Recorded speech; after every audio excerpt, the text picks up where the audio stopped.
রাষ্ট্রপতি জিয়াউর রহমান এসে বহুদলীয় গণতন্ত্র প্রতিষ্ঠা করেছিল।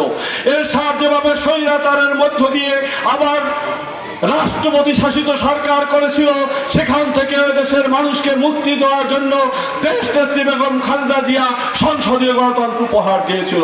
2020 সাল থেকে আমি বারবার জেলে গিয়েছি, আমি বারবার রক্তাক্ত হয়েছি।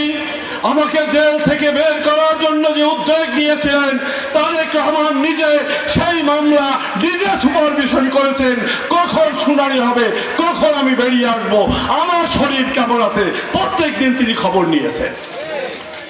তাই বলছি, আপনাদের সন্তান হিসাবে এই মাটির থেকে আমি বেড়ে উঠেছি, এই মাটির গন্ধ আমার সারা শরীরে রয়েছে।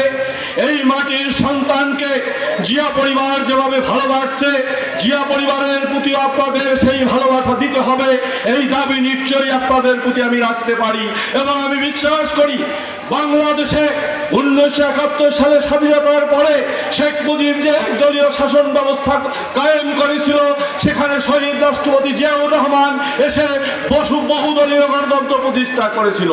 এরশাদ যেভাবে স্বৈরাচারের মধ্য দিয়ে আবার রাষ্ট্রপতি শাসিত সরকার করেছিল, সেখান থেকে দেশের মানুষকে মুক্তি দেওয়ার জন্য দেশনেত্রী বেগম খালেদা জিয়া সংসদীয় গণতন্ত্র উপহার দিয়েছিল।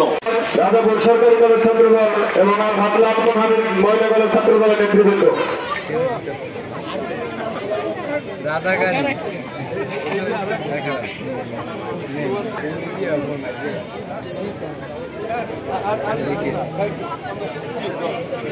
আসো আসো তাড়াতাড়ি আসো